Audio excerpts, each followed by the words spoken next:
dar prosseguimento a mais uma oportunidade de meditação, de reflexão da obra de Joana de Ângeles, O Ser Consciente, obra que nós estamos trabalhando, para refletirmos um pouco a respeito dos nossos estados emocionais, né? Daquilo que nós nos representamos em relação à vida, aos sentimentos que temos, ao nosso comportamento, que a gente possa juntos, né, nessa meditação, encontrarmos aí algumas pistas que a gente precisa para iniciarmos a nossa modificação, né?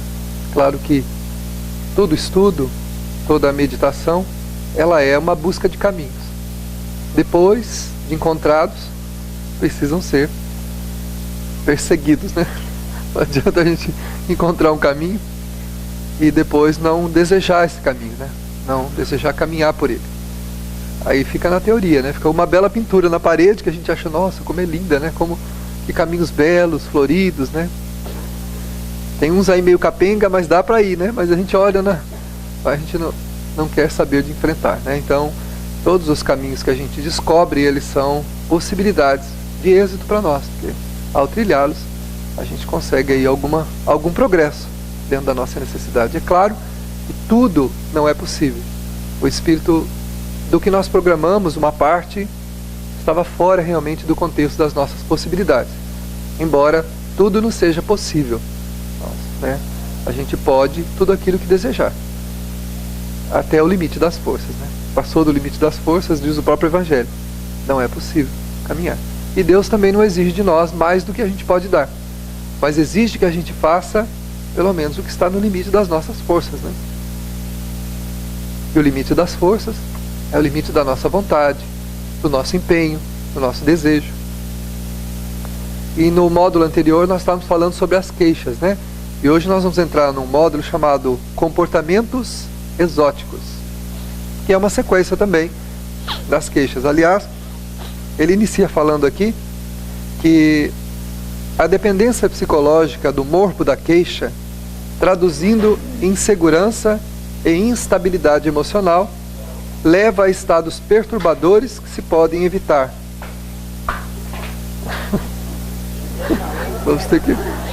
Vamos dar um pouco de atenção para o nosso amiguinho aí, que ele está... Pois é.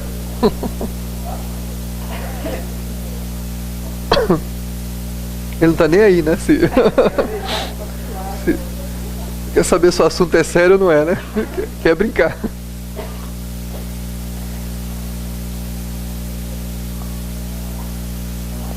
Bom, filho. Então esses estados perturbadores da queixa podem ser evitados, ela diz assim. Com o quê? Com a elaboração de ideias de otimismo e observação das ocorrências. Se nós tivéssemos um pouco mais de otimismo, né? Se nós conseguíssemos instalar na alma estados de otimismo, muito mais do que os de pessimismo por causa dos problemas, né? É muito natural que ao passarmos por uma série de problemas, a gente vá declinando no nosso otimismo. E a gente se torna com o tempo um pouco pessimista, né? Ah, não sei se vai dar certo não. Ah, já quebrei tantas vezes a cara, ah, já não deu certo tantas vezes que eu acho que não vai dar. Então esses estados de pessimismo, né, eles colaboram para que a gente não tenha muito êxito na maioria das nossas ações. Quase que a totalidade dos nossos fracassos estão mais relacionados à falta de otimismo do que realmente à possibilidade daquilo realmente não dar certo. Porque o pessimista, ele não enxerga claro, não vê claro, porque ele não acredita que pode ver, né? Quem não acredita que pode, não pode. E é assim no mundo espiritual, né? Quando a gente lê, quando a gente faz os estudos das obras espirituais, a gente percebe que os espíritos só enxergam aquilo que está dentro do foco do interesse deles. Se nós pegarmos as lições da obra de André Luiz, nós vamos verificar que a maioria das visões que se tem do outro lado, e de quem se vê ou do que se vê, está relacionada aos estados de espírito de cada um, estados de alma, emocional. Então nem sempre se vê tudo. Uma pessoa pode estar num lugar maravilhoso, lindo, belo, e vendo só coisas ruins. Vendo enxergando numa outra faixa, né? Vendo uma outra coisa. O André Luiz descreve muitas situações acontecidas dessa maneira. Lá, com grupos que eles vão trabalhando, que eles vão... E situações e lugares que eles vão percorrendo. Por quê? Porque o espírito está numa outra faixa, mas essa faixa é uma faixa chamada faixa vibracional, né? É uma questão de vibração. E a vibração está intrinsecamente vinculada aos estados emocionais. Está vinculadas ao quê? Aos sentimentos. Estreitamente ligados aos sentimentos. Então, dependendo dos sentimentos, o espírito está numa condição ou está numa outra condição no mundo espiritual. Mas também não é diferente aqui, na Terra. Então a maioria das resoluções que nós procuramos para as nossas dificuldades, para a nossa própria vida, os caminhos que a gente busca, eles encontram solução no otimismo, no acreditar na vida, na confiança em Deus, apesar de tudo, que é o mais difícil. A gente tem confiança desde que vá tudo bem, né? Desde que as coisas caminhem bem. Quando a coisa não está do jeito que a gente imagina que deveria ser, porque o nosso saber é muito limitado em relação às necessidades que a vida apresenta para cada um de nós, né? O nosso saber é muito limitado. A gente acha que a nossa vida deveria ser de um jeito, mas na verdade, espiritualmente falando, ela não deve ser da forma como nós queremos. Ela é do jeito que ela é. E como ela está, é do jeito que a gente precisa. Mas aí o que a gente faz? A gente entra naquele conflito intenso e caminha para o quê? Para as raias do pessimismo. Caminha para as raias do pessimismo. E no pessimismo nós nos fechamos. Outra coisa que nós fazemos, deixamos que pessoas e situações interfiram nos nossos estados emocionais, no nosso estado de espírito, quando nada deveria alterar o nosso estado de espírito. A gente pode sim sentir-se triste com alguma coisa, sentir-se tocado com alguma situação, sentir, como o Evangelho diz da piedade, né? A piedade é um sentimento que nos aproxima dos anjos. Mas ela nasce onde? Nasce dentro do contexto da dor, porque o piedoso só tem piedade da dor, da dificuldade, do lamento, do sofrimento do outro. Então ela nasce nesse contexto. Nem por isso deixa a alma piedosa amarga. O piedoso não é amargo. Ele derrama lágrimas, mas ele não é amargo, né? Agora, então isso tudo vem do quê? Dos nossos estados vibracionais, de como nós vibramos em relação à vida, de como nós nos emocionamos, de como nós sentimos. Esses estados de alma, chamados sentimentos, é que são significativos para a maioria dos êxitos que nós buscamos na Terra, né? Que a queixa faz jogar no chão. Então, que nós estávamos comentando nas aulas anteriores, a questão do queixoso, né? É aquele que lamenta. Ele só lamenta, ele não quer solução, ele quer lamentar. Sequer busca alguma saída. E se recebe essa saída também, a despreza, né? E nesse sentido, dando sequência a essa ideia, ela coloca então que a maioria das nossas dificuldades, dos nossos problemas poderiam ser evitados, inclusive os estados de perturbação onde a gente entra, que é aqueles estados de profunda aflição, de agonia, de desespero, que não precisariam acontecer, com um pouquinho mais de otimismo. Porque o otimismo é um estado de confiança. E confiança em quem? O otimista confia em quem? Confia em Deus.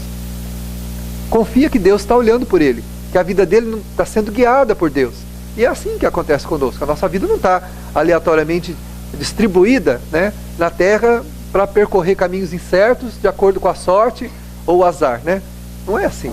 A pessoa diz assim, eu tive sorte em tal coisa, eu tive azar em tal coisa. Não funciona assim, né?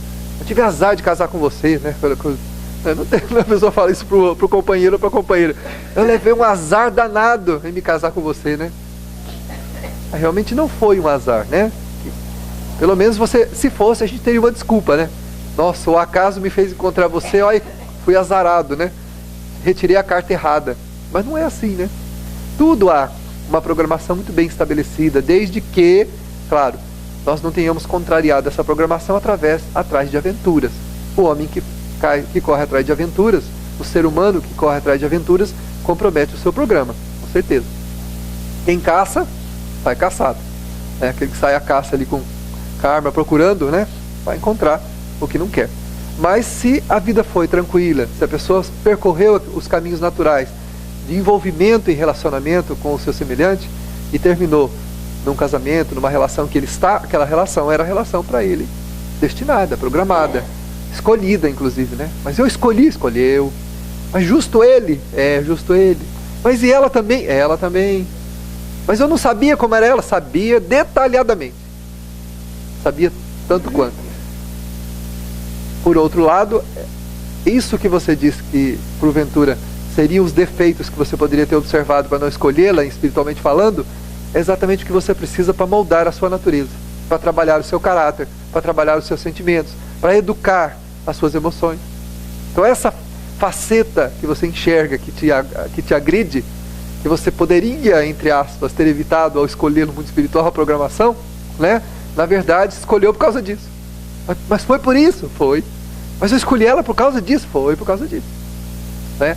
Não contando aí também já as programações anteriores, né? Que falam, olha, está aqui o seu companheiro, está aqui a sua companheira, você vai voltar junto porque precisam dar prosseguimento aí ao seu projeto de melhoramento juntos, tirando também esse lado, né? Que também está em curso aí nessa análise que nós fizemos, né? Mas geralmente aquilo que o outro, que nós enxergamos que é a deficiência do outro, constitui também a nossa necessidade. Ou seja, é a pós-graduação, né? É a dificuldade que vai trabalhar os nossos estados de alma.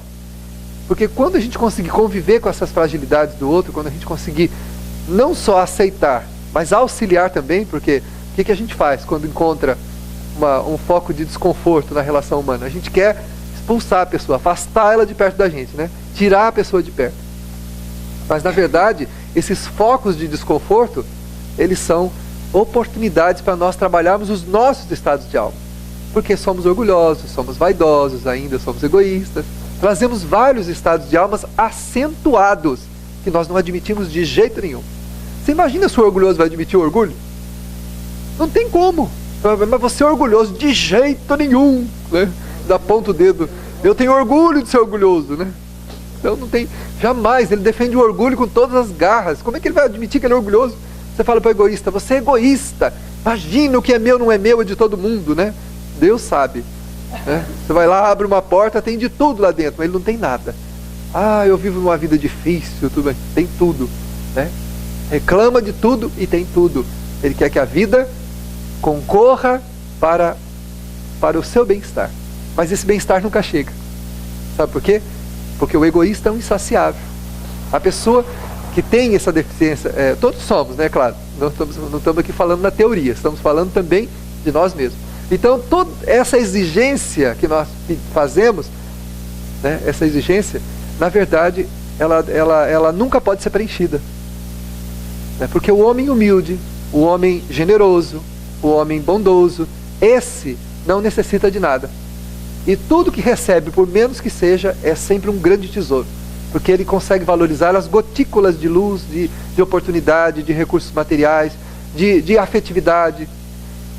Sabe, aqueles pequenos transportes de amizade já é um tesouro para uma pessoa para a pessoa generosa, que é grata a Deus pela sua vida, pelo que tem, pelo que é. Mas geralmente, né, o nosso egoísmo faz com que a gente seja insaciável. Então, para o egoísta, ele nunca tem nada. Nunca tem nada. Embora tenha tudo. A maioria das vezes tem tudo. Então, por isso é que a Joana coloca aqui o otimismo como uma grande oportunidade da gente modificar muitos estados de alma. Apesar, olha só, apesar das dificuldades, da forma como as pessoas se comportam, da maneira como a nossa vida está instalada, ou como nós estamos instalados nessa vida, a vida vale a pena. Ela é maravilhosa, porque ela é uma oportunidade para nós, não é para o outro, é para nós, de crescimento. Nós estamos crescendo com essa vida, nós estamos aprendendo com essa vida. Todas as nossas experiências vão ficar gravadas em nós como um tesouro que ninguém vai poder tirar nunca. Nunca vai poder sair de nós cada experiência que a gente viver na Terra. E ela vai ser significativa para a nossa felicidade futura. Por que futura? Porque segundo o Evangelho Espírita, né, o Evangelho segundo o Espiritismo, e também o Evangelho Espírita, o Evangelho na ótica espírita, né, e o Livro dos Espíritos, esse contexto de crescimento é valioso para a felicidade futura, porque a atual é relativa. A nossa imperfeição, mesmo que nós tivéssemos tudo, impede que a gente seja plenamente feliz. Porque a gente não consegue aproveitar o benefício de tudo que nos acontece, por falta de capacidade, por falta de evolução, por falta de atributos para conseguir entender o que nós estamos recebendo. Agora, tudo que nós vivemos, que nós fizermos, que nós sentimos, vai ficar gravado na nossa natureza. E vai ser a base da felicidade futura, porque aí a gente vai sentir, a gente vai perceber o nosso emocional, o nosso sentimento, a nossa afetividade, vai conseguir compreender o contexto que a gente vai estar vivendo. E aí nós vamos, possivelmente, lamentar um passado de tantas coisas que nós tivemos, e onde nós lamentamos tanto, onde nós somos tão pessimistas, né? Quando a gente, quantas vezes a gente escuta pessoas dizerem assim, sabe, a pessoa reclamar de alguma coisa, reclamar, de repente a gente vai fazer uma visita a alguém, quando sai de lá a pessoa fala assim, eu não tenho problema. Quantas vezes a gente já ouviu isso? A pessoa fala assim, meu Deus do céu, não sei o que eu estou reclamando, eu não tenho problema. Problema tem essa pessoa. Então a nossa visão, ela é o quê? Curta. Esse é o problema, é uma visão curta, né? Então, se a gente treinar o otimismo, por que treinar? Porque tem que treinar. Treinar o otimismo. Toda vez que vier aquelas ideias derrotistas, eu não valho nada, eu não presto, minha vida é uma porcaria, nada dá certo pra mim, as coisas não andam. Quando a gente fala assim, as coisas não andam, o que a pessoa está querendo dizer com isso? O que eu quero dizer quando eu digo as coisas não andam? Estou querendo dizer o seguinte, as coisas não estão acontecendo como eu queria que acontecesse, mas as coisas estão andando. A vida está prosseguindo e as lições são apresentadas para nós a cada minuto. A cada minuto a vida nos dá uma lição para a gente aprender, para a gente visualizar, para a gente sentir, acima de tudo, sentir. Por quê? Porque é o sentimento que vai nos possibilitar perceber a vida na sua dimensão maior. É o que nós não sentimos hoje. O nosso sentimento hoje está obliterado. Nós temos muita coisa boa na nossa natureza, mas está encoberta ali por uma lona escura, né? Como a gente cobre as coisas para que as intempéries não destruam. Você guarda ali algumas coisas, coloca uma lona em cima, para que as coisas não... Mas só que a gente faz isso com as coisas ruins também. A gente faz isso com aqueles estados de almas mesquinhos, com aquelas coisas, sabe, aquelas coisas pequenas. Nós também cobrimos elas. Precisamos tirar essa lona para que esses estados de alma sejam trabalhados e as coisas boas também, que estão ali guardadas, que a gente se recusa a usar, porque se acredita vitimado pela vida, para que aquilo saia. Quanto mais otimista, mais exitosos, dizem os espíritos amigos. Quanto mais otimistas, mais exitosos. Primeiro, o êxito no sentimento, a alegria interior, apesar de tudo. Apesar de tudo. Há várias lições do Evangelho que a gente encontra, né, e que mostra para a gente dessa necessidade de buscar esse otimismo. E o otimismo não é saindo por aí pulando, né, com o pé só, rindo para todo mundo, né? Isso não é otimismo, né? Dando gargalhada, fazendo... Não, o otimismo é uma visão, é olharmos para a vida e dizer, apesar de tudo, a minha vida vale a pena. Eu confio em Deus e sei que a qualquer momento, essa situação de penúria e dificuldade que eu estou vivenciando vai passar. Essa lição que eu estou aprendendo vai se fixar na minha alma. E Deus vai me transportar para uma outra oportunidade, para um outro patamar de experiências, para uma outra experiência melhor, mais confortável do que essa que eu estou vivendo agora. Sem esse estado de confiança, normalmente os nossos estados de penúria, eles se perpetuam. Eles vão segurando, eles vão travando. Por quê? Porque se nós não aprendemos a lição, a página não pode virar. Como é que você vai virar a lição sem ter aprendido o que está naquela página? Se não aprendeu, não tem como virar para o outro lado. Só vai complicar. O professor que não consegue observar que o aluno não aprendeu a lição e vira a página para explicar o que está na outra página, está perdendo tempo. Porque a hora que ele der a prova, ele vai descobrir que os seus alunos não vão conseguir média nenhuma. Não vão conseguir fazer o da página anterior, quanto mais as últimas coisas que ele explicou, que ele tentou ensinar. Para que ele possa virar a página da lição, ele tem que certificar de que os alunos entenderam. E que pelo menos a maioria absorveu a lição. Só aqueles que não quiseram mesmo, que não aprenderam. Então, como que a vida vai virar a página para a gente? Como é que faz? É preciso que nós compreendamos o momento que a gente está vivenciando. Criar um sentimento de compreensão em relação à vida que nós temos. E essa compreensão não significa tapar os olhos para não enxergar as coisas. Muita gente fala assim, quer dizer que eu tenho que fechar os olhos e acreditar que está tudo bem. Não, isso seria estupidez. Achar, nossa, está maravilhoso, né? Tudo, a casa caiu, está em ruínas, e eu olho, olha que casa maravilhosa, olha, isso é uma estupidez, uma imbecilidade, né? Não caiu, a casa desmoronou. Mas eu posso olhar com otimismo e dizer assim, agora, como é que eu vou fazer para reconstruí-la? Eu tenho certeza que eu vou conseguir reconstruí-la. Eu tenho certeza que eu vou receber ajuda, que alguma coisa vai acontecer que vai me ajudar a construir essa casa. E começo a colocar os tijolos.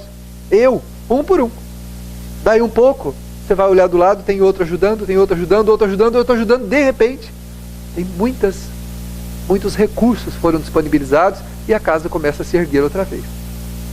Não é a visão estúpida de olhar para aquilo que está em ruína e falar que não caiu, né? Não, a casa está ali, olha que coisa maravilhosa. Tem muitas filosofias na Terra que ensinam isso, né?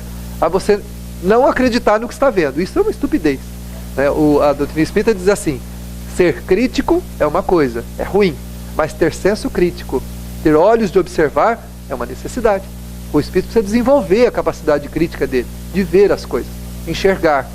O que ele precisa modificar é a visão interior disso, é ter otimismo em relação ao que se enxerga, ao que se vê. Tá bom, a casa caiu, mas como que eu vou fazer para reconstruí-la? Eu tenho certeza que Deus vai me ajudar. Vou começar a fazer a minha parte e Ele vai me enviar os recursos que eu preciso. E começa a fazer a sua parte. Começa a colocar os tijolos, começa a limpar. Daí um pouco você começa a perceber que alguém chega e oferece uma ajuda. Aparece uma outra, chega lá e fala, mas gente, mas quem colocou aquele montinho de pedra? Ele não tinha. Aí você vai lá e começa a trabalhar a pedra, porque a pedra não vai sair de lá sozinha e vai se enfiar no meio dos tijolos, da massa, e as paredes começar sozinha a levantar. Opa, apareceu a pedra, vou lá, pego a pedra. E vou trabalhando, opa, tem areia aqui. Ou seja, é a parte da lei divina, agindo para potencializar o nosso trabalho. Então, se você está se movimentando, a lei divina vem e te ajuda. Ela acrescenta recursos aos teus próprios recursos. Se não houver mobilização nossa, vai ficar do jeito que está. A casa vai continuar em ruínas e nós vamos ficar olhando lá para ela, chorando, reclamando, lamentando. Ela não vai sair do lugar. Mas a visão otimista de que é possível reconstruir ela de novo, faz o quê? Faz com que a gente se movimente. Então, a pessoa fala assim, a minha vida não tem mais jeito. Quando você fala isso, você está parado diante das ruínas, dizendo assim, não adianta fazer mais nada. Acabou. Já estou velho, já não funciona mais nada, já estou todo estropiado, né? Já passei por tantas relações humanas, nada virou nada, não consigo. Quer dizer, essa visão pessimista de limite que a gente estabelece, porque a vida não tem limite, que velho, que novo. Você sabe a idade que você tem? Você sabe? Essa idade que você está manifestando como existência física não é a sua idade. Nós já viemos de muitas jornadas reencarnatórias. Desde que fomos criados por Deus, qual é a nossa idade então? Ficou no tempo, perdida na matemática. Não é possível precisar esse número. Então nós não tem negócio, não tem velho, não tem novo, não tem vida, tem uma vida andando, transcorrendo, que a gente precisa viver. E essa oportunidade é valiosa. Agora, nesse momento, cada instante pode ser o último. A Joana de Anjos não diz isso, ela diz, viva cada instante da tua vida como se ele fosse o último. E pode ser o último. Pode, acerta. Acerta sim, pode ser o último. Por quê? Porque você não sabe o teu momento, se a gente vai ter daqui 5 minutos mais a existência. Pode ser o último mesmo. Então, é importante fazer planos para o futuro? Como ideal é. Como ambição, não. Porque você não sabe dessas tuas ambições que vão consumir o teu sentimento, porque a ambição não é virtude. Ideal é, ambição não. Ambição é pejorativa. O ideal é, eu idealizo a minha vida assim, eu desejo chegar a tal lugar, eu desejo concretizar tais planos, eu acredito que eu vou conseguir alcançar tal coisa. Esta visão otimista de acreditar que você pode chegar, que você vai conseguir, que você vai alcançar, esta visão te puxa para cima, porque te coloca na direta relação de confiança com Deus. Aí você cria um canal. Não é que cai milagre do céu, não é aquela, vou sentar e o maná do céu vai cair na minha cabeça, né? Isso não existe para eu comer à vontade, não. Você cria um canal estreito de ligação, um fluxo divino. Porque nós somos divinos. Nós somos filhos de quem? Filho de Deus. Então nós temos um coração divino. Nós temos uma alma divina. A nossa alma é uma partícula de Deus, uma partícula do amor de Deus. Então a gente está estreitamente ligado a Ele. Se nós estamos estreitamente ligados a Ele, se a gente conseguir manter esse elo de confiança e otimismo, vai dar certo, as coisas vão mudar, vão resolver, vão melhorar, vão caminhar, e eu vou até onde Deus quiser que eu vá. Tem outra coisa também, a minha existência tem uma programação dentro de um processo de aprendizado. Apesar de eu ter escolhido, de eu ter livre-arbítrio, existe um programa divino para mim que foge ao meu próprio. Deus é que sabe de mim, não sou eu. Ele que me conhece, eu não me conheço. Deus conhece a minha essência, conhece a minha necessidade, conhece o meu processo. Então ninguém é vítima, ninguém é coitadinho, nós não somos isso. Ai, fulano está acabando com a minha vida. Ai, as coisas estão me destruindo. Não, quem está se destruindo sou eu. Porque eu não consigo, com os meus sentimentos, manter o otimismo da minha vida, manter a minha vida dentro de um patamar elevado. Tudo é importante. Até essa dificuldade que eu estou vivendo é importante. Ela é importante para o meu crescimento. E como a vida é eterna, e nós não temos só esse corpo, já tivemos outros e vamos ter no futuro outros corpos, o que é um momento nosso de existencial de dificuldade, de problemas que nós experimentamos? O que é isso aí, dentro do contexto de aprendizado de eternos que somos? É que nós visualizamos só esse momento, né? Então a gente sofre, minha vida é sofrida, minha vida é difícil. É difícil sim. É sofrida sim, mas não é impossível. Há uma possibilidade de êxito. E essa possibilidade primeiro começa dentro do otimismo. Né? A visão otimista. Esse fluxo divino que a gente tem que fazer a ligação, senão perde. Se eu perder essa conexão, que é uma ligação espiritual intensa com as hostes elevadas, com os mundos elevados, com os planos elevados da espiritualidade, porque é de lá que vem a força que eu preciso, se eu perder esse fluxo, eu fico sozinho. E aí, embora eu tenha muitas coisas que concorrem para o meu benefício, eu não vou perceber esses benefícios, eu não vou entrar em contato com esses benefícios. Eles estão aqui, é morrer de fome, né, diante da comida.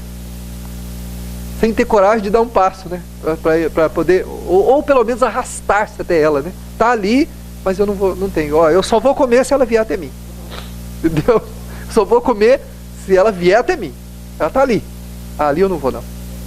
Não dá. Eu não consigo, eu não posso, eu não tenho direito, minha vida não tem mais jeito. Então essas sentenças negativas que a gente faz e dá, que é muito natural, dentro da fraqueza que a gente experimenta como espírito, é muito natural, viu gente? Tudo isso que eu estou falando é natural. Sentir isso, falar isso, pensar isso é muito natural. Mas a gente precisa corrigir esse pensamento. Corrigir. Porque a gente é fraco. Como almas nós somos frágeis. A gente ainda não conseguiu criar uma autossuficiência emocional e afetiva. De tal forma que essa autossuficiência mantém a gente, apesar de tudo, de pé. A gente cai com muita facilidade. Anda, puf, está no chão. Anda 10 passos, puf, está no chão de novo. A gente não criou essa autossuficiência afetiva e emocional. Até porque temos dificuldade em buscar. Temos dificuldade em buscar. Você pode perceber que as pessoas que passam por dificuldade e continuam lutando pela vida, vão longe.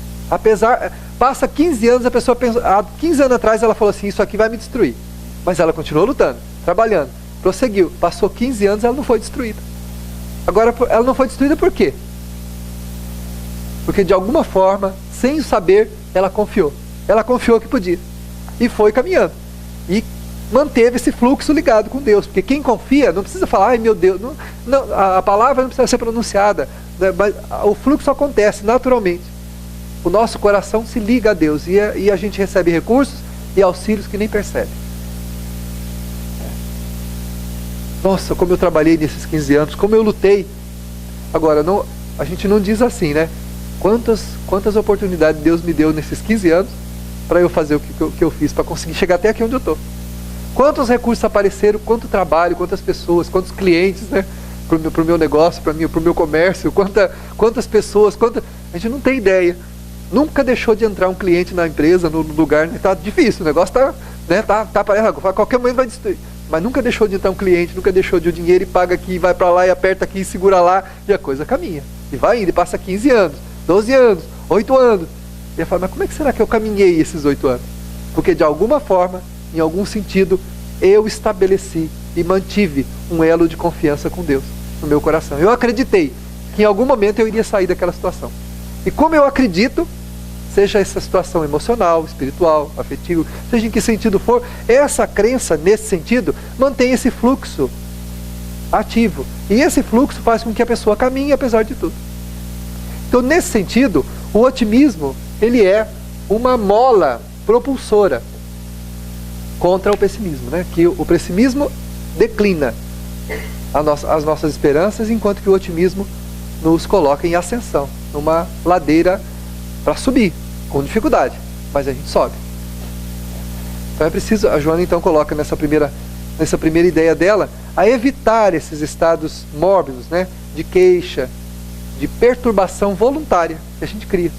Quando a gente começa então a acreditar que nada é possível, que as coisas não funcionam, que não tem jeito, e principalmente se sentir vitimado, né, que é a situação de vítima. Essa é a pior posição, porque na verdade não somos vítimas, né, não há vítima. A gente traz um passado aí para ser alinhado, com uma série de estados emocionais para serem trabalhados. E eles agem intrinsecamente nas nossas menores coisas. Essa deficiência emocional e afetiva que a gente traz, ela se manifesta na nossa relação humana em todos os lugares, fazendo com que a gente faça uma análise das coisas e das pessoas negativa. A gente não vê como experiência, vê como problema. Então quando a gente mudar essa visão de problema para experiência, aí a gente consegue superar, começa a superar. Porque como a gente já conversou em outras oportunidades, essa tranquilidade interior, essa estabilidade emocional não depende de nada que venha de fora. Não depende dos outros, não depende de situações, não depende de pessoas. Depende exatamente da maneira como nós lidamos com os nossos sentimentos, como a gente lida com a gente mesmo. Toda a nossa tranquilidade, toda a nossa expressão de vida é uma interpretação que nós fazemos a respeito de nós mesmos. Se a minha visão a respeito de mim é a pior possível, toda a minha vida de relação não importa o que aconteça, ela vai ser a pior possível. Que é o complexo de inferioridade. É próprio da queixa, no capítulo anterior que nós estávamos conversando. A queixa leva a pessoa, depois de um hábito constante a respeito de lamentações, né, de lamentar, a pessoa começa então a tirar uma conclusão muito profunda e negativa a respeito dela mesma. Eu não valho nada, eu sou uma porcaria, minha vida não presta. Esta visão oblitera a mente, ou seja, impede que a mente irradie para o corpo e para o exterior, para a vida, estados de benefício, de tranquilidade, de harmonia. E a gente começa a sofrer e fazer sofrer também aqueles que estão à volta. Porque a gente irradia isso em torno de nós. Uma pessoa que traz um estado de alma comprometido nesse sentido, ela compromete toda a sua vida por dentro e por fora também. Ela é levada a uma interpretação muito ruim. Então ela diz assim: o queixoso perdeu o endereço de si mesmo, transferindo-se para os departamentos da fiscalização da conduta alheia. Normalmente a pessoa que se queixa muito, ela é controladora, ela controla a vida daqueles que estão à volta. Fulano falou de mim. Então ela percebe os olhares, percebe as palavras atravessadas no meio das conversas, porque está numa sintonia ruim. Como ela acredita que não merece nada, que não merece coisa alguma da vida, que ela não vale nada, então ela começa então o quê? A potencializar os seus sentidos de percepção, mas o quê? Na visão negativa. Diferente das pessoas otimistas e das almas humildes. Quanta gente, se você pegar uma pessoa otimista, uma pessoa humilde, que tem muito menos do que a gente tem e é feliz, você fala, você não viu que, às vezes a pessoa está junto com alguém que está falando mal dela, né? Você não viu que fulano falou de você? Não. Você não viu ela falando? Não, não vi. Você não ouviu a pessoa falou do teu lado, você não escutou? Sabe que eu não escutei? Não escutei nada. Você não viu o jeito que ela te olhou? Não, não percebi. Ao contrário do outro, né, do pessimista, da pessoa que tem a auto-baixa estima, né? Tem a estima lá no chão, né? Tem a autoestima baixa, né? Ela faz o quê?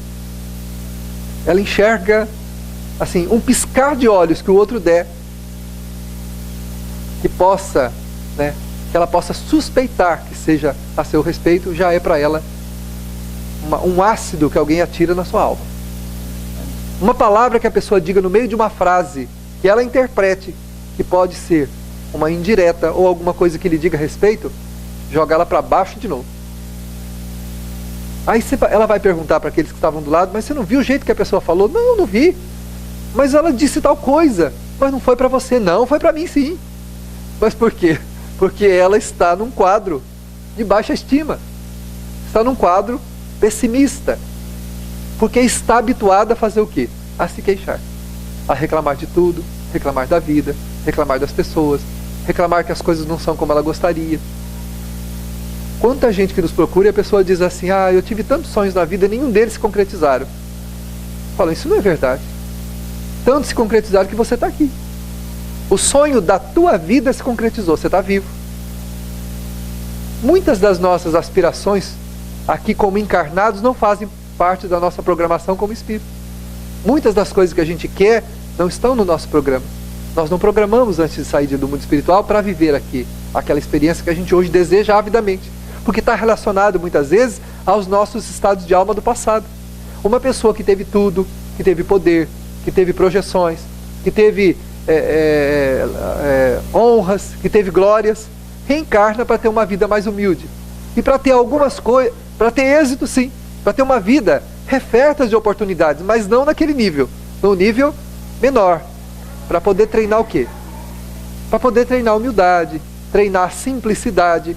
Aí a pessoa, o espírito viciado por aquele antigo comportamento faz o quê? Ele sonha com patamares muito elevados. Aí ele diz assim, mas está vendo? A minha vida não tem jeito. Eu queria tantas coisas, não consigo nada. Mas como que não consegue nada? Mas a sua vida é boa. Você tem uma casa, você tem um carro, você tem uma família, você tem irmãos, você tem um trabalho. Mas eu queria ganhar muito mais. Mas eu queria tal coisa. Pois é, meu filho, mas essas aspirações você pode ter como ideal. Não há problema nenhum em sonhar, né? Quem sabe, né? Pode ter como ideal, não tem problema. Mas você já tem tudo. Você já está na posição que mais necessita. Esses sonhos de grandeza fazem parte do quê? Das projeções que a gente traz do passado. Aí entra então a ambição, que faz com que o espírito deseje alcançar no prazo mais curto possível tudo quanto a vida pode lhe dar. Não há nenhum mal, gente, em querer sonhar, em querer crescer. Sonhar ter alguma coisa, mudar, não tem problema. Mas não pode, a pessoa não pode avaliar a vida que ela já tem como um fracasso. Não importa a condição que essa vida esteja. Eu não posso olhar para a minha vida e dizer assim, a minha vida é um fracasso. Como que a sua vida é um fracasso? Você está aqui.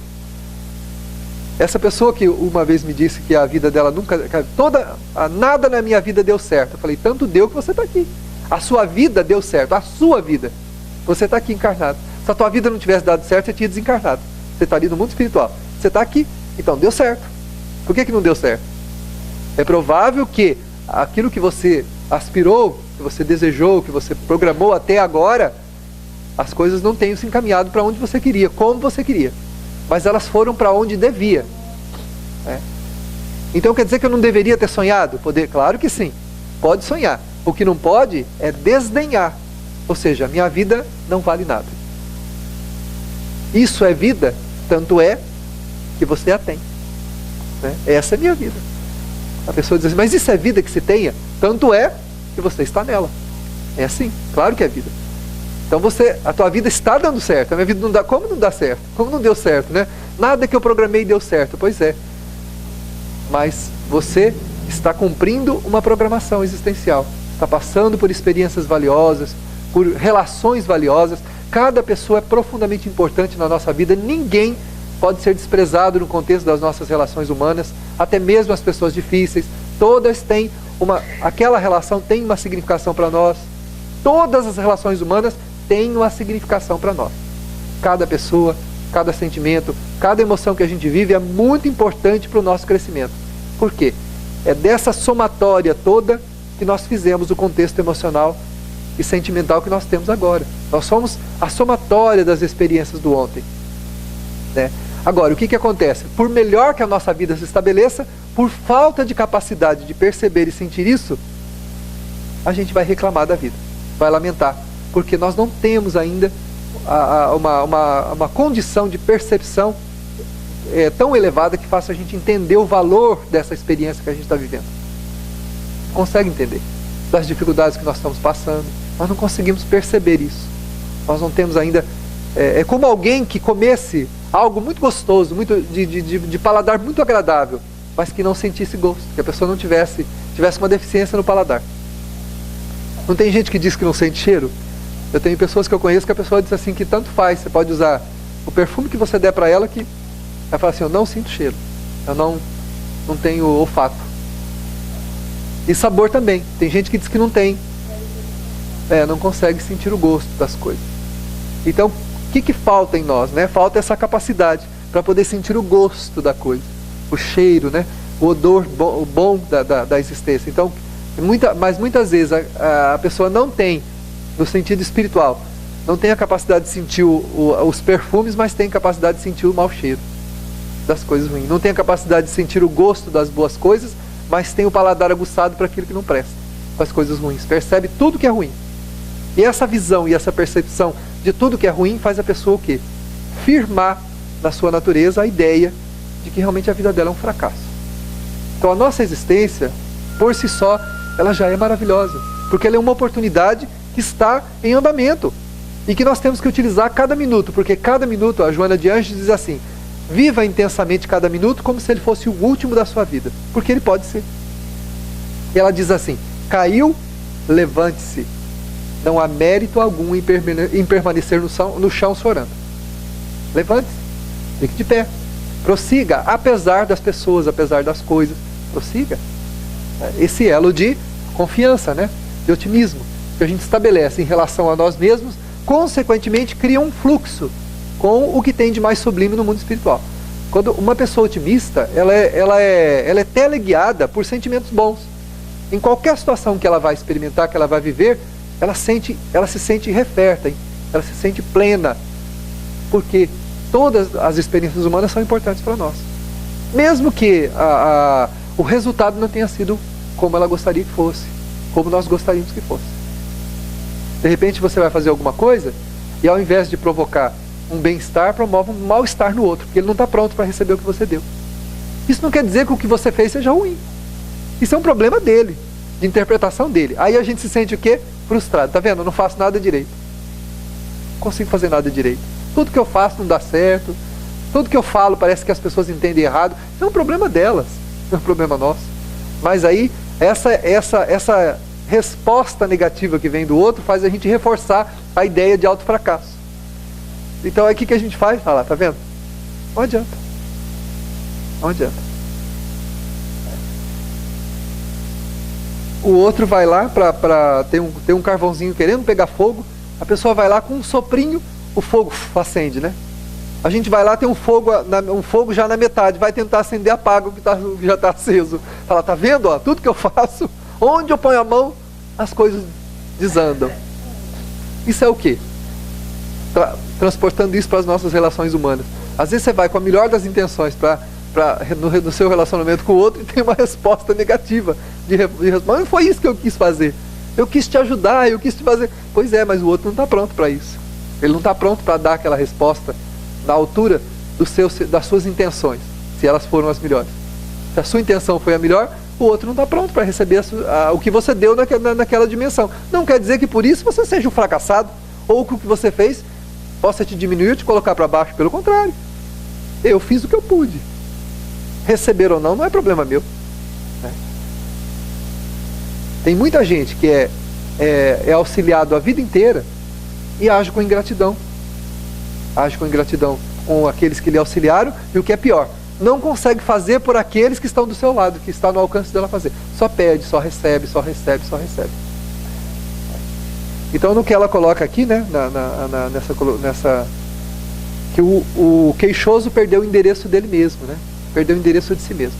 A pior coisa que a gente pode fazer nesse mundo é descaracterizar-se como ser humano, né? Perder as características. A pessoa que deixa de confiar na vida e confiar nele mesmo, perde as próprias referências. Passa a viver o quê? De imagem, de representações. E é o capítulo que o capítulo traz. A pessoa começa a ter comportamentos esdrúxulos. Ela começa a criar máscaras para poder conviver.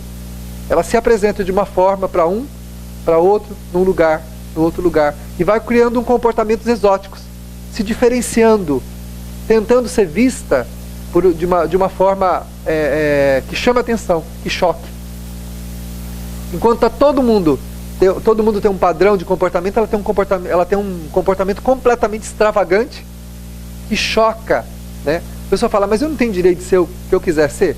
Você pode, tem o direito de ser o que quiser ser, mas você precisa questionar se deve, porque a gente precisa ter ponderação e equilíbrio para lidar com as situações, para não chocar os outros, para criar um clima de concórdia, para que a relação afetiva nos traga, para a relação humana nos traga uma resposta afetiva que planifique a gente e os outros. Claro que eu tenho direito de ser do jeito que eu quiser ser, assumindo as consequências, eu tenho. Só que eu preciso ponderar e avaliar se esse comportamento, se essa maneira de ser que eu estou imprimindo na vida, está me beneficiando e beneficiando aqueles que estão à minha volta, senão não tem sentido. Ninguém nasceu sozinho. Se fosse para a gente viver como a gente queria, a gente teria nascido numa ilha, isolado. A Terra, em vez de ser um continente, seria um monte de ilhas. Teria milhões de ilhas, cada um na sua ilha, né? Sozinho.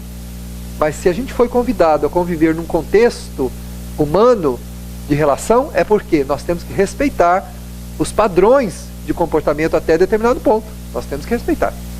Claro que se está todo mundo usando azul, se você quiser usar vermelho, você vai usar vermelho, não há problema. Mas daí para andar pelado, é uma diferença sobre-humana, né? Está todo mundo usando vermelho, não, eu vou andar pelado. Mas peraí, usar vermelho é uma coisa, andar pelado é um choque, né? Ou seja, o comportamento exótico faz isso. A pessoa vai para o extremo que é para destruir. Né? Ela quer chocar, ela quer indignar, ela quer ferir, porque na verdade está chocada, indignada e ferida. É o que ela tem por dentro, ela tenta provocar por fora, agredindo.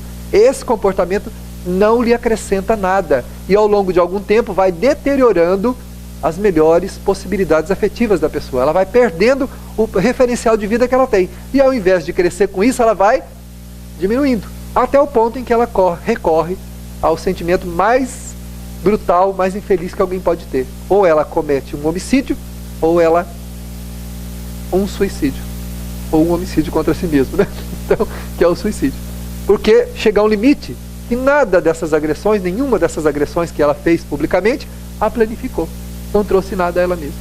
Então ela vai para a autodestruição. Ou então vai para uma medida também de destruição mais lenta. Vai para a droga, vai para o álcool, para o sexo irresponsável, vai para os comportamentos perigosos, extravagantes, de velocidade, de exposição da vida, até a destruição.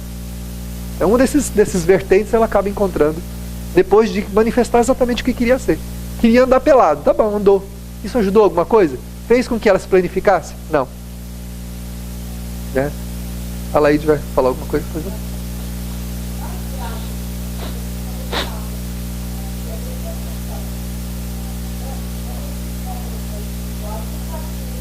Exatamente. É o que ela fala aqui, o espírito perde a referência de si mesmo, não sabe mais quem é. Exatamente. De tanto manifestar comportamentos esdrúxulos, ela deixa de ser ela mesma. Deixa de manifestar verdadeiramente o seu próprio sentimento. Todos nós somos carentes. Todos nós temos deficiências afetivas. A gente precisa de uma relação afetiva equilibrada. Mas essa relação afetiva equilibrada, ela vai muito mais do que a gente dá do que a gente recebe. Quer dizer, a partir do momento que o espírito começa a compartilhar a sua vida, fazendo coisas boas para os outros, né, se desenvolvendo atividades que beneficiam o seu semelhante, ele vai encontrando as referências de si mesmo. E vai criando também uma relação pacífica à sua volta. Né? Que permita o quê? Que permita uma troca equilibrada, tranquila. E se por acaso, né, for agredido, ou alguma medida extrema o alcançar, ele não vai entrar num quadro de autodestruição. E nem se achar uma porcaria, se achar um nada, porque a resposta que ele teve do outro não foi a melhor, não foi aquela que ele imaginou. Né? Então essa é a pior parte, né? Que uma grande parte da humanidade, um grande número de nós, experimentamos vez outra. Né? Que é essa deficiência, né? Diante da gente mesmo, que é a questão de perder a referência de si mesmo, dos seus sentimentos, das suas vontades. Nós temos que preocupar-se com isso. Foi? Perde a identidade espiritual. A gente perde a identidade espiritual. Que é o... Perde o rumo, né? Pois é. Perde o rumo da própria existência. Então, o comportamento exótico, nesse sentido, ele entra aí. Ele entra quando a pessoa começa a perceber que o complexo de inferioridade a colocou num patamar tão ruim, que ela precisa agora fazer o quê? Chamar a atenção. Então ela cria o quê? Ela cria uma vertente do seu comportamento de agressão, de agredir os outros. E passa a se comportar de maneira exótica, né? De maneira esdrúxula, né? De maneira que aqueles que a observem se firam ao observá-la. E isso é doloroso, né?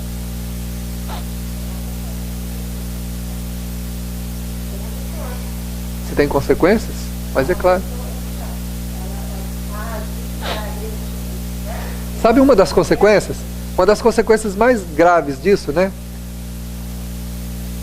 É a insatisfação, né? Ou seja, mesmo que a pessoa faça o que ela quer, mesmo que ela realize tudo que ela deseja nesse sentido de agressão ou de processo de exposição negativa, ela não se beneficia com isso. E ela experimenta ao longo do tempo um estado de insatisfação muito grande. E aquele vazio que a expôs, que fez com que ela tivesse aquele comportamento, aumenta. Ao invés de diminuir, vai virando um cânion, né? Vai virando uma fenda cada vez maior. É o que nós comentamos agora, até a pessoa ser levada à autodestruição, né? Vai virando uma fenda, porque ninguém pode conseguir planificar-se à custa de agredir, né? Agredir os sentimentos dos outros, de quebrar comportamentos, quebrar padrões. Não é assim, né? Eu quero ser eu mesmo. Ora, seja você mesmo dentro dos padrões de equilíbrio, de serenidade. O que a gente entende por ser eu mesmo? Ser você mesmo é buscar ser o mais equilibrado possível. É entender-se. É olhar para dentro e verificar quais são os meus defeitos, quais são as minhas inferioridades, quais são as minhas deficiências e começar a trabalhar para melhorar essas deficiências. Isso é ser você mesmo, né? Senão você, teleguiado pelas suas deficiências, você é você mesmo. Uma pessoa que... então, eu vou ser eu mesmo, eu vou beber até me arrebentar. Isso é ser você mesmo? Você está sendo o quê? Como uma marionete, está se mexendo pelas cordas do quê? Do seu vício. Do vício que você traz do passado, né? Eu vou falar mal de todo mundo mesmo, porque ninguém presta. Eu vou ser eu mesmo, minha boca é minha, eu falo o que eu quero. Pois é, você é você mesmo? Não é. Se você fizer uma visão, uma autovisão, observando-se e localizando essa deficiência. Peraí, eu sou maledicente, eu não posso fazer isso. Eu tenho tendência ao alcoolismo, não posso fazer isso. Eu tenho tendência ao cigarro, eu tenho tendência ao sexo desregrado, eu tenho sem amor, eu tenho tendência à droga. Peraí, o que eu tenho que fazer? Para eu não ser vítima desses vícios e vítima desse controle remoto, né, que coloca você no piloto automático nessas situações, eu tenho que fazer o contrário. Falar, opa, vou assumir o controle da minha vida para eu ser eu mesmo. Não vou permitir que um vício, que um comportamento, que um sentimento guie a minha vida, me leve para o buraco, só para agredir padrões. Isso vai me acrescentar o quê? O tempo vai fazer o quê? O tempo vai deteriorar o resto de dignidade que a gente ainda tem na alma, levando a pessoa à autodestruição. Não tem outro comportamento, não tem outro caminho. Até a autodestruição. Então é importante que a gente verifique isso, né? Que a gente pense. O fato de querer ser o que a gente quer ser, não quer dizer que isso está nos planificando. De forma alguma. O Gerson quer perguntar alguma coisa? Por favor.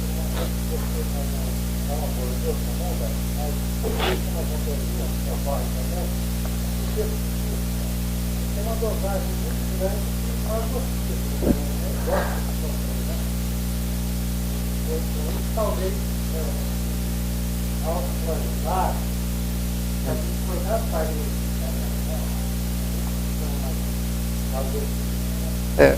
O que o Gerson falou é que o pessimista tem uma visão de automasoquista, né, da vida, né?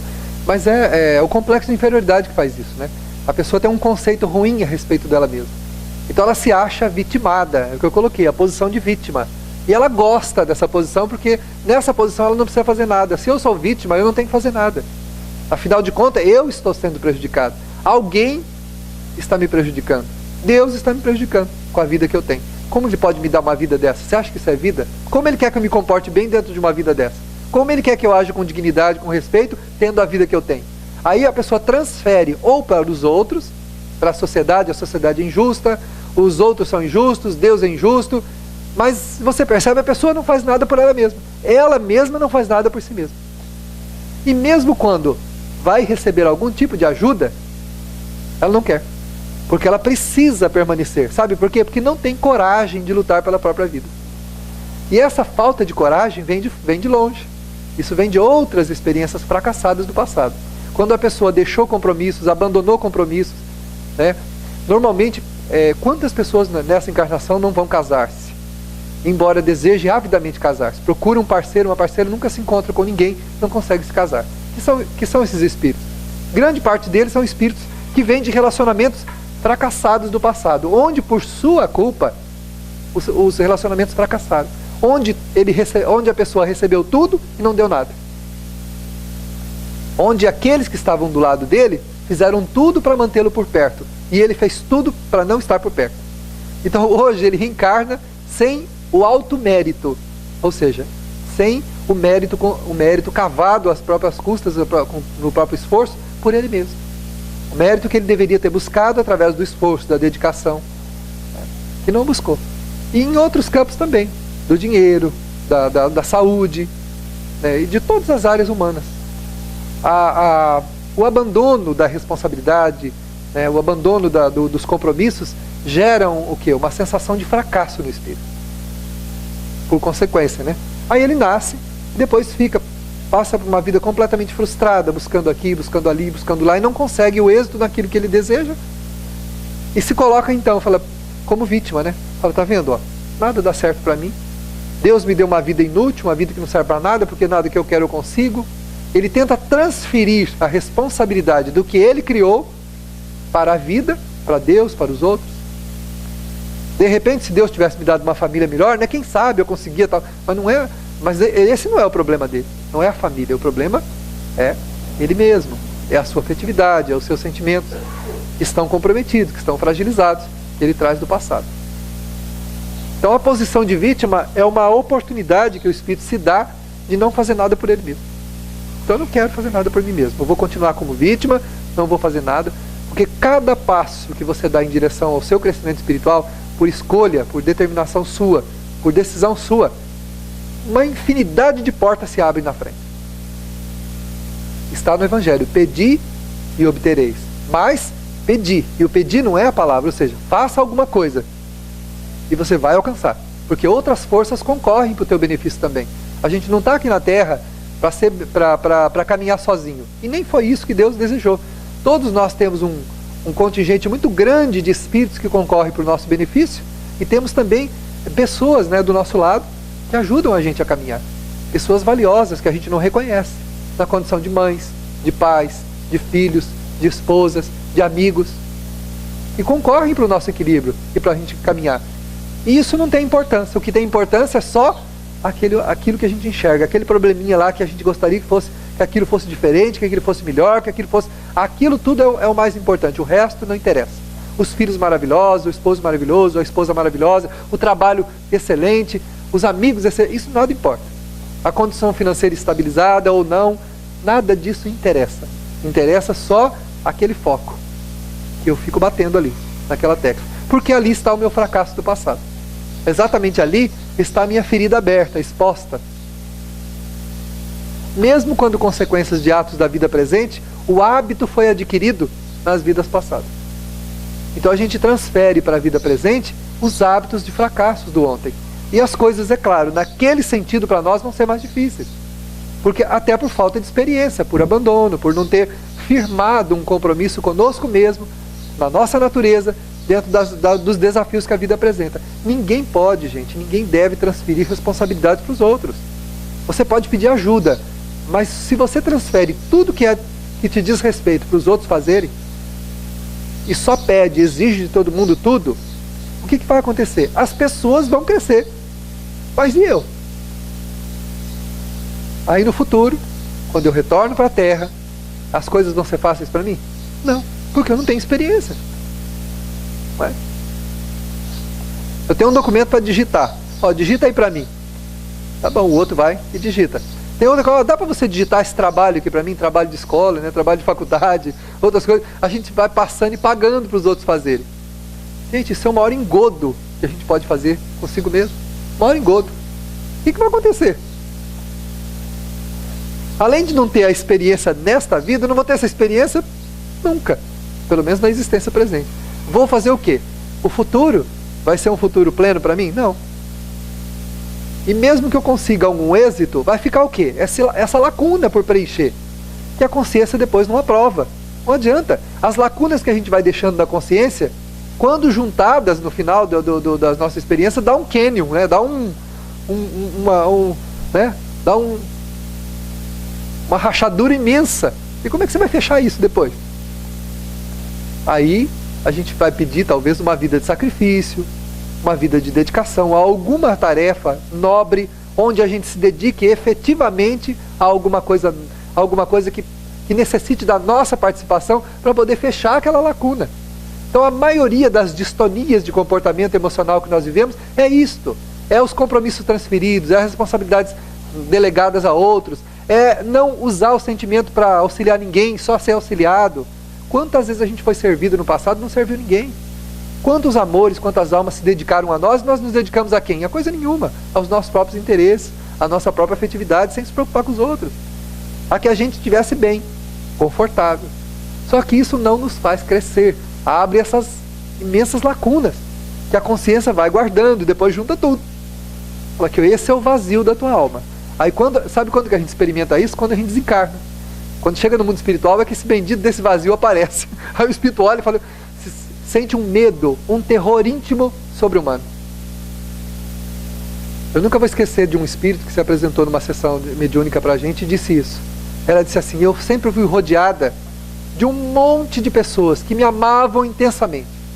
Eu não sei por que Deus me condenou à solidão depois da morte. Aí a benfeitora que estava presente na sala disse assim, pois é, ela foi rodeada por uma imensidade, por muitas pessoas, por muita gente, que gostavam dela porque ela era uma pessoa realmente agradável, era uma pessoa dócil, mas ela perdeu a oportunidade de fazer alguma coisa, porque ela não deu nada, ela só recebeu. Ela usou essa ternura, essa simplicidade para atrair as pessoas, para se deliciar com aquilo que puderam dar para ela, mas ela não fez nada por si mesma. Então esse vazio, né, que ficou por ela não ter construído nada, é o vazio que ela está experimentando agora, é a solidão. Ela disse assim, não sei por que Deus me condenou. Primeiro me dá tudo quando viva, e agora quando desencarnada me dá um vazio, uma solidão dessa. Eu não estou suportando esse vazio que eu estou vivendo. Aí a benfeitora nos disse, né, diga a ela que comece a orar pelas pessoas, que comece a procurar no pensamento dela cada uma das pessoas com quem ela conviveu e externe um sentimento de gratidão por cada uma. Que ela comece a agradecer, a aproveitar o tempo do outro lado para agradecer todo o bem que ela recebeu. Cada pessoa, principalmente aquelas que foram as mais dedicadas, que foram as mais ternas, as mais doces da sua experiência. E agradeça. Agradeça, agradeça, agradeça muito. E externe os sentimentos de gratidão, de ternura, de docilidade. E aí ela vai conseguir se transportar dessa solidão para algum lugar onde ela vai poder compartilhar os sentimentos dela e preparar uma vida onde ela vai poder doar-se, já que só recebeu. É o que a maioria das vezes os espíritos pedem na Terra. Então a maioria das dificuldades nossas, das limitações afetivas que nós experimentamos, é por causa disso. São esses vazios que depois que juntam tudo do outro lado, dá o quê? Dá uma solidão imensa. Porque aí a gente se encontra só e sem benefício algum, porque o que a gente construiu? Nesse sentido, a queixa é uma péssima experiência do espírito. Mas a gratidão não, a gratidão sim. E a gratidão é uma experiência emocional sublime, que nos eleva na condição daqueles que sabem respeitar o que recebem. O homem grato é aquele que sabe respeitar os benefícios que recebe. A gratidão é a ternura, é a docilidade, é a sublimidade com que ele, com a sua vida, ao devolver aos outros benefícios que encontra-se referto, alinha-se na condição de filho de Deus. Como nos ensinou Jesus, nós devemos nos transformar em almas fraternas, almas que se dediquem intensamente uns à causa do outro, para que esta dedicação nos edifique, que nós aprendamos a observar a vida como um grande aprendizado, como uma experiência iluminativa, onde os percalços do caminho são agentes de construção, são tijolos colocados na parede que deve ser edificada com o nosso esforço e o nosso suor, a nossa luta, sem exigências descabidas. Podemos pedir ajuda, podemos ofertar auxílio, jamais desdenhar o que temos ou blasfemar contra o que temos, contra o que recebemos. Deus é imensamente generoso, misericordioso com a sua criatura. E embora os percalços do caminho, as dificuldades que se apresentam, a luz na nossa estrada, nós podemos ver claro. Todas as vezes que tropeçamos, quando das vezes que caímos, na maior parte do tempo é porque não observamos as pedras atiradas pela nossa incúria e o nosso desrespeito. Essas pedras são atiradas no tempo, nem sempre no momento presente. Por isso é importante até mesmo respeitá-las. Caindo-se, levante-se, para que a queda nos ensine e para que o levantar nos reoriente. Que Deus possa nos propiciar sempre a oportunidade de buscar nas nossas relações humanas a planificação através da doação. Que Ele esteja conosco, fortalecendo-nos o ideal, hoje, agora e sempre.